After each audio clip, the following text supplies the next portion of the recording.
اتارا جائے۔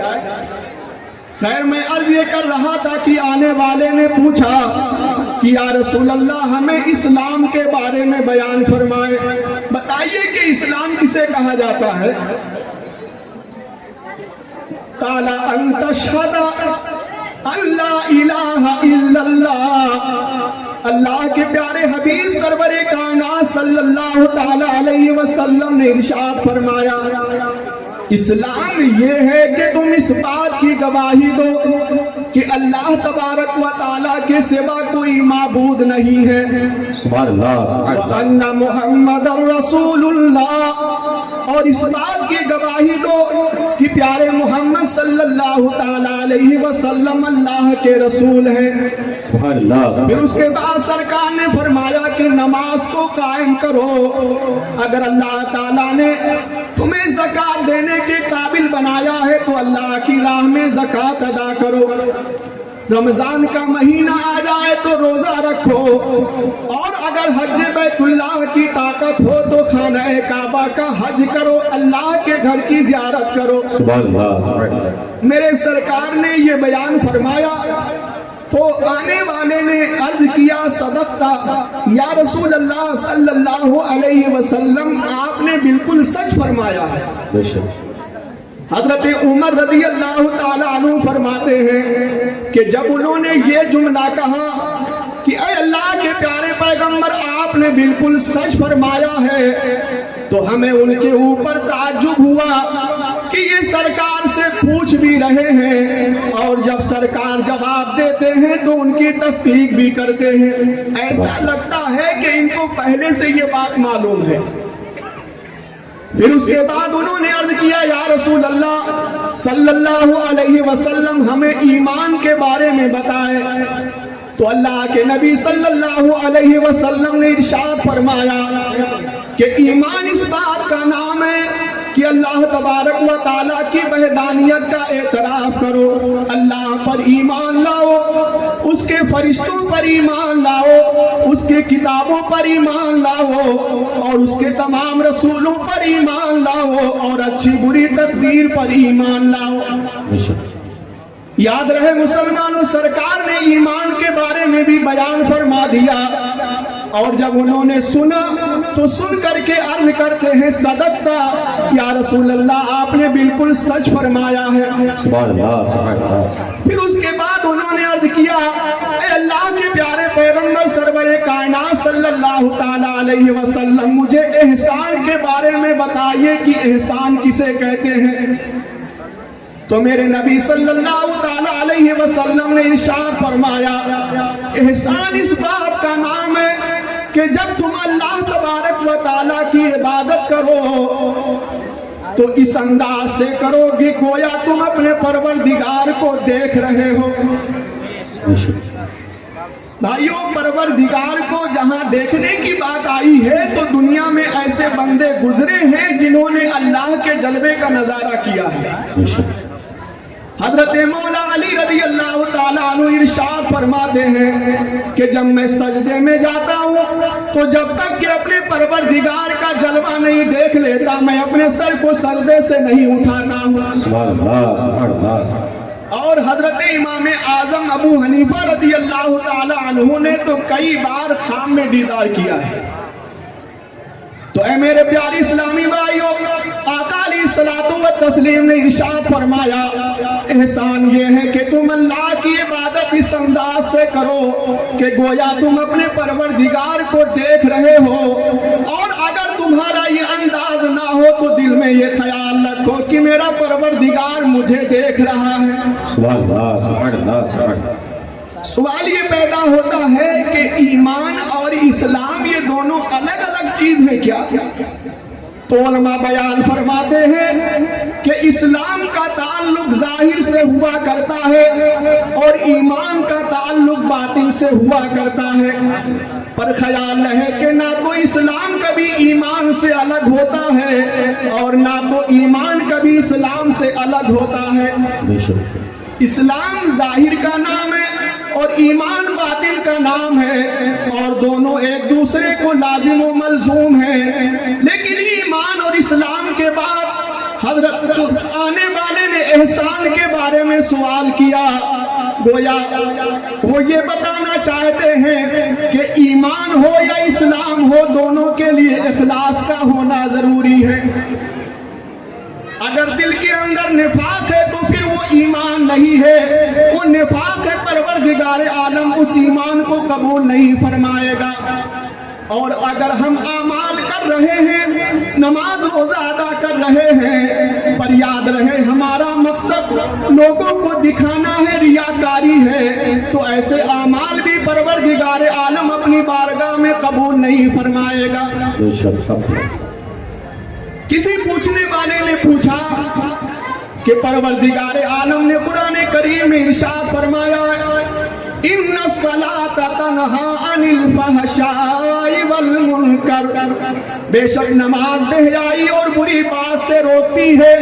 یہ بتاؤ کہ ہم جب نماز پڑھتے ہیں تو پروردگار عالم ہماری نماز کو قبول فرماتا یا نہیں فرماتا ہے؟ تو جواب دینے والے نے جواب دیا، ہاں اگر تم نماز پڑھ کر کے مسجد سے نکلے اور کوئی اجنبیہ عورت گزر رہی ہے، گزرتے گزرتے تمہاری نظر اس کے اوپر پڑی اور نظر پڑتے ہی تم نے اپنے نگاہ کو نیچے کر لیا، تو گویا پروردگار نے تمہاری نماز کو قبول فرما لیا ہے۔ کیونکہ نماز کی یہ پہچان ہے کہ نماز انسان کو بے حیائی اور بری بات سے روکتی ہے۔ جب آپ بری بات سے رک گئے تو گویا اس نماز کو اللہ تبارک و تعالیٰ نے اپنی بارگاہ میں قبول فرما لیا ہے۔ پھر اس کے بعد انہوں نے چوتھا سوال کیا کہ یا رسول اللہ صلی اللہ تعالیٰ علیہ وسلم ذرا بیان فرمائیں کہ قیامت کب آئے گی؟ تو آقا علیہ الصلوۃ والتسلیم نے ارشاد فرمایا کہ قیامت کے بارے میں جتنا تم جانتے ہو اتنا ہی علم مجھے ہے۔ سبحان اللہ سبحان اللہ۔ پر یہ خیال نہ رہے کہ اللہ کے پیارے پیغمبر کو یہ معلوم نہیں ہے کہ قیامت کب آئے گی، نہیں، دوسرے موقعوں پر دوسری جگہوں پر سرکار نے قیامت آنے کا دن بھی بیان فرما دیا ہے، قیامت آنے کا مہینہ بھی بیان فرما دیا ہے، اور قیامت آنے کی تاریخ بھی بیان فرما دی ہے۔ فرمایا گیا ہے کہ محرم کا مہینہ ہوگا، 10ویں تاریخ ہوگی اور جمعہ کا دن ہوگا، لیکن کس سال ہوگا اللہ کے پیارے پیغمبر سرور کائنات صلی اللہ تعالیٰ علیہ وسلم نے اسے پوشیدہ رکھا ہے۔ بات یہ ہے کہ قیامت اللہ کے رازوں میں سے ایک راز ہے، اور مدینے والے سرکار صلی اللہ تعالیٰ علیہ وسلم نے اسے پوشیدہ رکھا ہے۔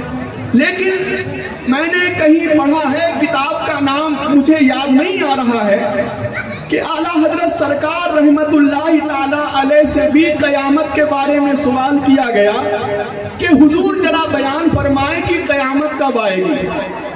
تو اللہ پاک نے اعلیٰ حضرت کو جو علم عطا فرمایا ہے مدینے والے سرکار کے صدقے میں، آپ نے اپنے اس علم کی روشنی میں یہ واضح کیا ہے کہ تقریباً ہجری 1800 میں اس کا توقع کیا جا سکتا ہے، اور ابھی 1400 چل رہے ہیں۔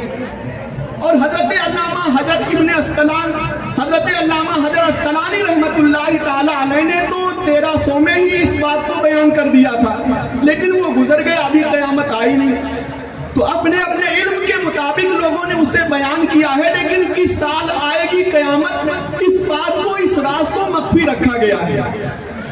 خیر، پھر پوچھنے والے نے پوچھا یا رسول اللہ صلی اللہ تعالیٰ علیہ وسلم اگر آپ یہ بیان نہیں فرما رہے ہو تو ذرا یہ بتا دو کہ آخر قیامت آنے کی نشانیاں کیا ہیں، کیا کیا نشانیاں ظاہر ہوں گی تو قیامت آئے گی؟ تو اللہ کے نبی صلی اللہ تعالیٰ علیہ وسلم نے ارشاد فرمایا، یاد رہے کہ جب باندی اپنے مالک کے بیٹے کو جننے لگے اور ننگے پاؤں والے، ننگے بدن والے، بکریوں کو چرانے والے اونچے اونچے محلوں میں رہ کر فخر کرنے لگے تو سمجھ لو قیامت کی نشانی ظاہر ہو گئی ہے۔ یہ سارے حالات، یہ سارے معاملات جب پیدا ہونے لگے تو سمجھ لو کہ قیامت قریب ہے، یہ قیامت کی نشانی ہے۔ حضرت عمر بن خطاب رضی اللہ تعالیٰ عنہ فرماتے ہیں کہ پھر انہوں نے عرض کیا یا رسول اللہ صلی اللہ تعالیٰ علیہ وسلم آپ نے سچ فرمایا، اور یہ کہہ کر وہ چلے گئے۔ اللہ کے نبی صلی اللہ تعالیٰ علیہ وسلم نے ارشاد فرمایا اے عمر کیا تمہیں معلوم ہے کہ یہ آنے والے کون تھے؟ حضرت عمر رضی اللہ تعالیٰ عنہ عرض کرتے ہیں اللہ و رسولہ عالم، اور اللہ اور اس کے پیارے رسول زیادہ بہتر جانتے ہیں۔ تو اللہ کے نبی صلی اللہ تعالیٰ علیہ وسلم نے ارشاد فرمایا اے عمر یاد رکھو یہ سید الملائکہ حضرت جبریل امی تھے جو تم کو تمہارا دین سکھانے آئے تھے۔ سبحان اللہ سبحان اللہ۔ کہ حضور علیہ الصلوۃ والتسلیم کی بارگاہ میں دین کے بارے میں کیسے پوچھا جائے، دین کے بارے میں کیسے سوال کیا جائے، حضرت جبریل امی آ کر کے تمہیں سکھا رہے تھے اور بتا رہے تھے۔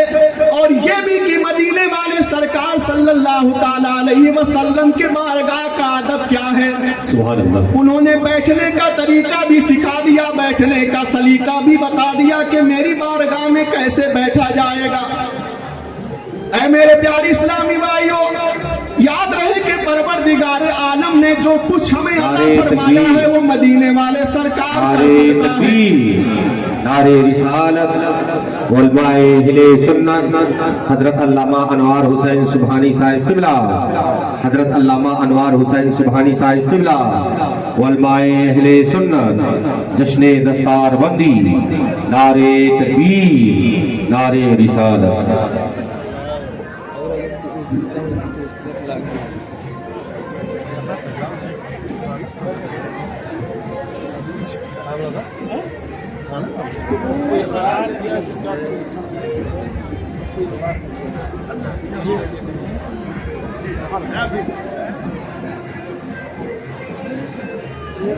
درود پاک پڑھی اللہم صلی علی سیدنا و شفیعنا و حبیبنا و مولانا محمد مبارک وسلم، صلاۃ و سلام علیک یا رسول اللہ صلی اللہ تعالی علیہ وسلم۔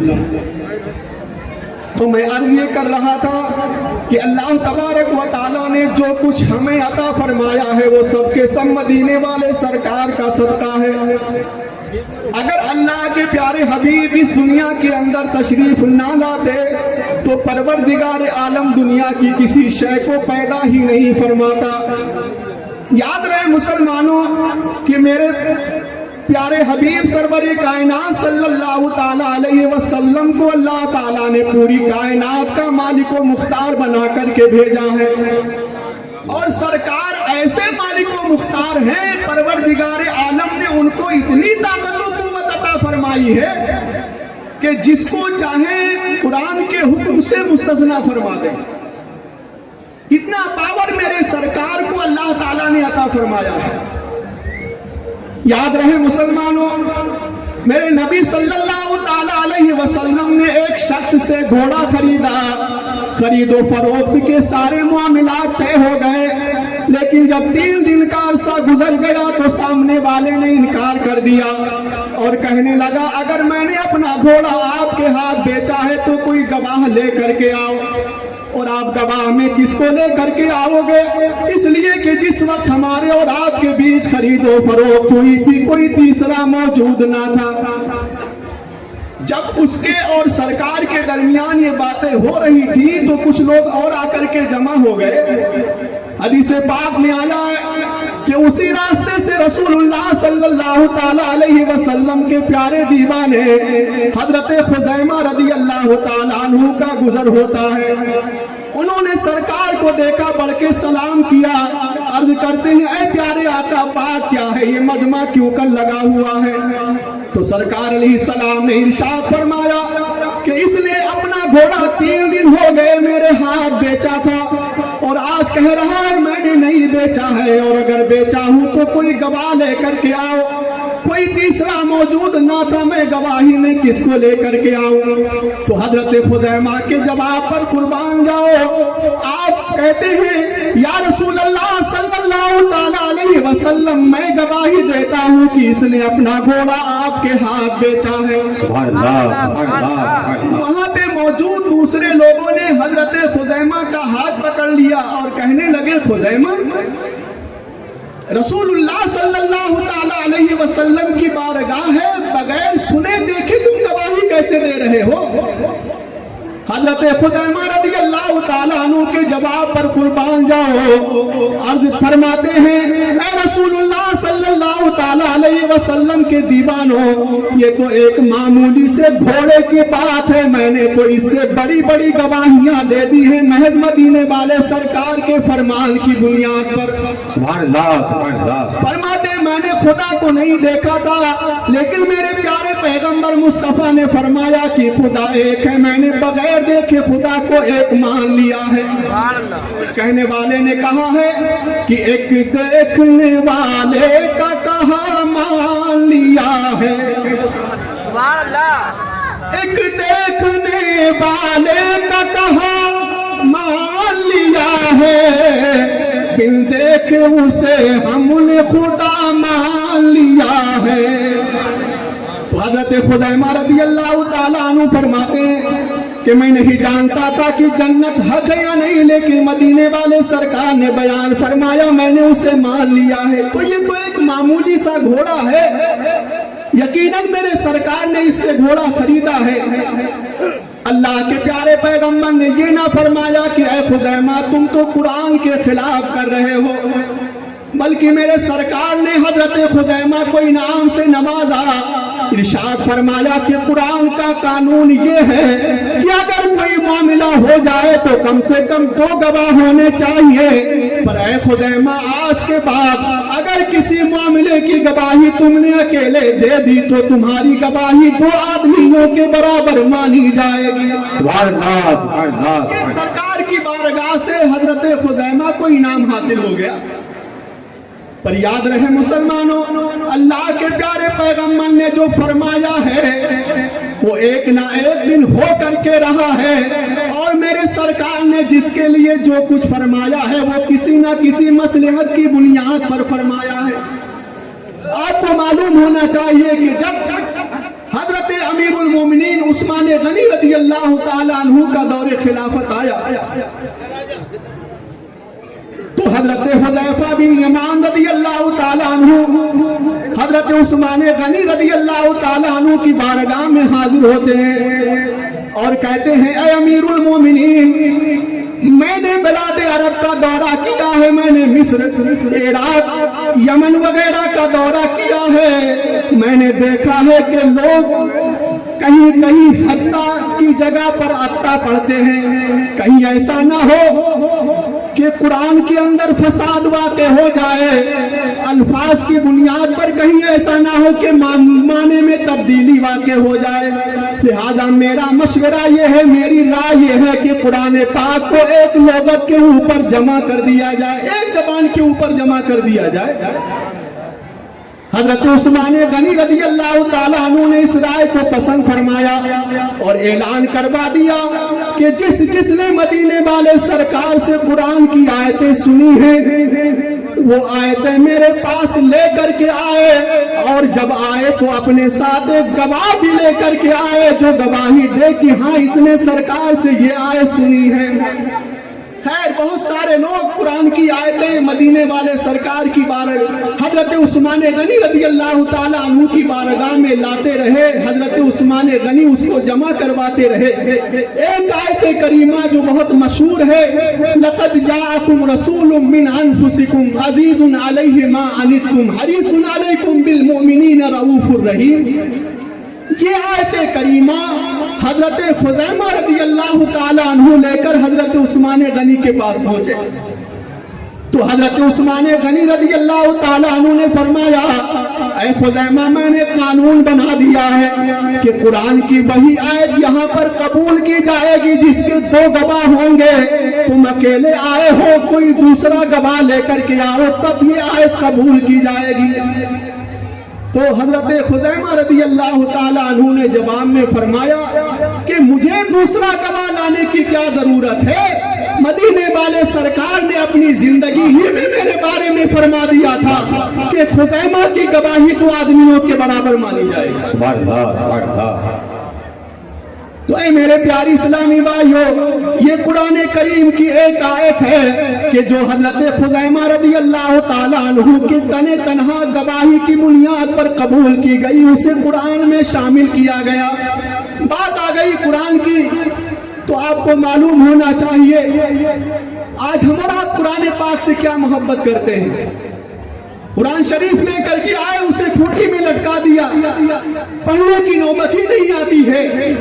لیکن اسی سرزمین پر اللہ کی ایک بندی جسے دنیا حضرت زبیدہ رضی اللہ تعالی عنہا کے نام سے جانتی اور پہچانتی ہے، یہ حضرت ہارون رشید رحمت اللہ تعالی علیہ کی بیوی تھی، بڑی باحیا اور زندہ دل خاتون تھی۔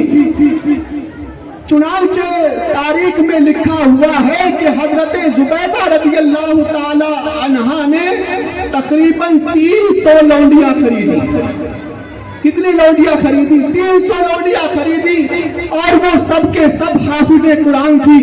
محل کے اندر لے کر کے آئی، فرمایا جو میں کھاؤں گی وہ تمہیں کھلاؤں گی، جو لباس میں پہنوں گی وہ تمہیں پہناؤں گی، اور جس طرح کے بستر پر میں سوؤں گی ویسا ہی بستر تمہارے لیے بھی مہیا کیا جائے گا، پر ہر وقت میرے محل کے اندر قرآن کی تلاوت ہونی چاہیے۔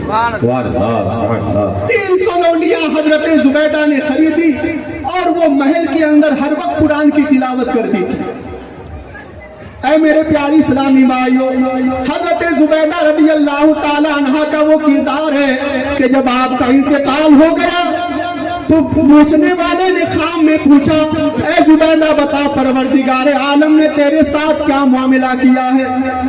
تو لکھا ہوا ہے حضرت زبیدہ رضی اللہ تعالی عنہا نے حالت خوابی میں جواب دیا کہ میں نے دنیا کے اندر بہت ساری نیکیاں کی ہیں، نمازیں پڑھی ہیں، روزے رکھے ہیں، پر ایک دن میں دسترخوان کے اوپر بیٹھی ہوئی تھی، کھانا کھانے جا رہی تھی کہ مسجد کا مؤذن اللہ اکبر کی صدا لگاتا ہے، جیسے ہی میں نے اذان کی آواز کو سنا فوراً کھانا بند کر دیا۔ پروردگار عالم کو میری یہ نیکی اتنی پسند آ گئی کہ محض اسی ایک نیکی کی بنیاد پر اللہ تعالیٰ نے مجھے جنت عطا فرما دی۔ تو اے میرے پیاری اسلامی بھائیوں، اپنے آپ کو مدینے والے سرکار صلی اللہ تعالی علیہ وسلم کے زندگی میں ڈھالنے کی کوشش کرو، سرکار کی اسوہ حسنہ پر عمل کرو، قرآن پاک سے سچی محبت کرو۔ دعا ہے کہ پروردگار عالم ہم اور آپ سب کو عمل صالح کی توفیق عطا فرمائے۔ یہ دنیا چند دن کی ہے، پھانسی کے پھندے پر لٹکتے ہوئے حضرت علامہ کافی مراد آبادی رحمت اللہ تعالی علیہ نے بہت پہلے کہہ دیا تھا کہ کوئی گل باقی رہے گا نہ چمن رہ جائے گا۔ کہہ دو سبحان اللہ۔ کوئی گل باقی رہے گا نہ چمن رہ جائے گا، پر رسول اللہ کا دین حسن رہ جائے گا۔ ہم سفیر و باغباں میں کوئی دم کے چہ چہ بلبلیں اڑ جائیں گی، سونا چمن رہ جائے گا۔ میرے بھائیوں، اپنے آپ کو سرکار کی محبت میں جلاؤ، اور پروردگار عالم ہم سب کو سرکار کی محبت ہی میں اس دنیا سے اٹھائے۔ ہمارے مقرر خصوصی تشریف فرما ہے، میں مناسب نہیں سمجھتا کہ حضرت اسٹیج پر بیٹھے ہوں اور میں حضرت کا ٹائم لوں، حضرت کا وقت لوں۔ پروردگار عالم جانے انجانے میں جو غلطیاں ہوئی ہیں اسے معاف فرمائے۔ استغفر اللہ ربی من کل ذنب واتوب الیہ، وآخر دعوانا الحمد للہ رب العالمین۔ السلام علیکم۔